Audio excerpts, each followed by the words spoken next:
Hemos visto esa primera ola de respuesta ante una situación de estrés. Cómo mi cuerpo activa el eje simpático adrenomedular, produce adrenalina y noradrenalina, y esos mediadores tienen unos efectos muy concretos en mi organismo. Esos efectos son fisiológicos, tienen que permitir que yo dé una respuesta, pero si sube demasiado la intensidad o si se prolongan demasiado en el tiempo, el mantenimiento de esos cambios puede llevarnos a la aparición de síntomas que ya vamos evidenciando. Vamos a ver ahora la segunda ola de respuesta. Una segunda ola que está mediada por el eje hipotálamo, hipófisis, suprarrenales, que van a producir finalmente cortisol. Activación núcleo paraventricular, activación de la hipófisis, suprarrenales, finalmente cortisol, y una reacción regulatoria del estrés. Es importante este apunte en el cual situamos que el efecto del cortisol en general, hay algunos matices, pero en general, requieren de una activación genómica. Traducido a la temporalidad de la respuesta, lo que esto nos dice es que la adrenalina y la noradrenalina hacen diana directa en el receptor y ya tienen efectos. El cortisol, cuando hace diana en el receptor, tiene que producir codificación genética. Y eso lo que hace es retardar la respuesta que el cortisol genera en nuestro cuerpo. Evolutivamente es muy interesante y muy apropiado. Primero respondo con el fight-flight y luego empiezo a regular los efectos que ese fight-flight tiene en mi organismo. Muy bien, vamos a ver entonces qué efectos van a tener los glucocorticoides, el cortisol, en nuestro organismo. Hemos hablado de la parte cardiovascular. El cortisol va a potenciar el efecto de las catecolaminas sobre el músculo, inhibiendo algunas prostaglandinas para evitar la vasoconstricción muscular, por lo tanto vamos a mantener el aporte sanguíneo, pero tiene que regular los niveles de tensión arterial y los niveles de frecuencia e intensidad del latido cardíaco. No puedo subir infinitamente la tensión arterial ni subir infinitamente por encima de unos parámetros la frecuencia de contracción cardíaca, porque directamente no nos permitiría sobrevivir. A nivel del sistema inmune, vamos a empezar a hacer un cambio en el funcionamiento del sistema inmune. La primera respuesta genera más activación de la parte proinflamatoria. Eso activa, sin querer introducirnos mucho en el sistema inmune, pero activa unos mediadores concretos. Hemos visto la respuesta robusta y después activamos las natural killer, células fundamentalmente citotóxicas que tratan de matar bacterias, matar patógenos, etc. Pero yo no puedo mantener demasiado tiempo el sistema inmune proinflamatorio activo. Si lo mantengo demasiado tiempo o la intensidad es excesiva, podría producir sintomatología, por ejemplo, autoinmune. Entonces tengo que ir generando un cambio hacia un sistema que no es tan inflamatorio, que sería el sistema TH2, el sistema antiinflamatorio, y eso lo va a generar el cortisol. Metabolismo.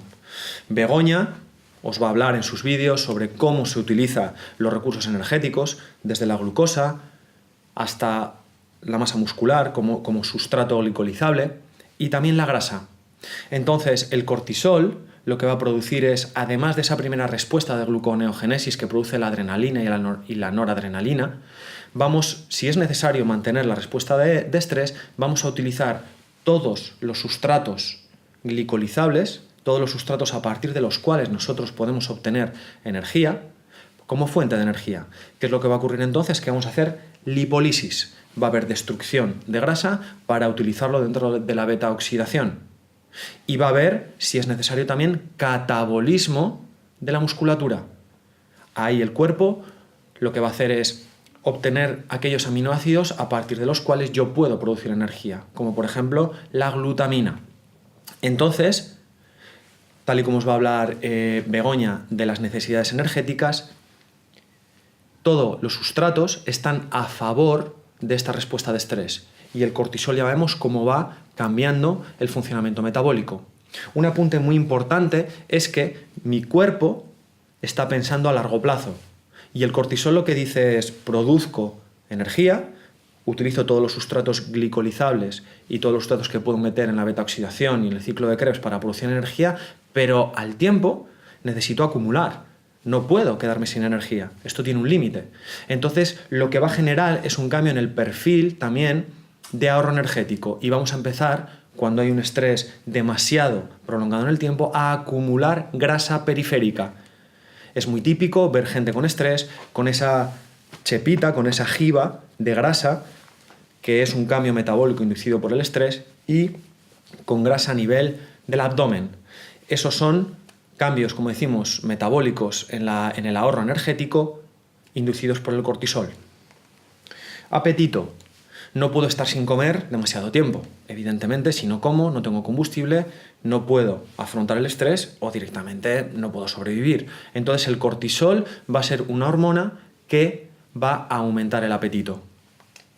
Sistema reproductivo. Hemos dicho que la primera respuesta afecta negativamente a los ejes gonadales, esta segunda respuesta también afecta negativamente a los ejes gonadales. De aquí no nos salvamos. El estrés, la respuesta aguda y la respuesta crónica, la primera ola y la segunda ola afectan de una manera negativa a los ejes hormonales de nuestro cuerpo. Finalmente, a nivel neurobiológico, y esto es un dato tremendamente importante, si bien la primera respuesta decíamos que mejora mi memoria, hay un aumento de glucosa y yo puedo concentrarme mejor, la presencia de cortisol de manera continuada va a empezar a producir cambios bastante dañinos a nivel de algunas zonas del sistema nervioso central. El cortisol es bastante tóxico para, por ejemplo, el hipocampo y el córtex prefrontal. Entonces se va a producir una pérdida de neuroplasticidad y de regeneración celular a esos niveles, de tal manera que se puede atrofiar tanto el hipocampo como el córtex prefrontal en una situación de exposición crónica al cortisol. Va a disminuir también el aporte de glucosa al cerebro, con lo cual mi capacidad de memorizar, mi capacidad de focalizar mi atención se va a ver mermada por esta segunda ola.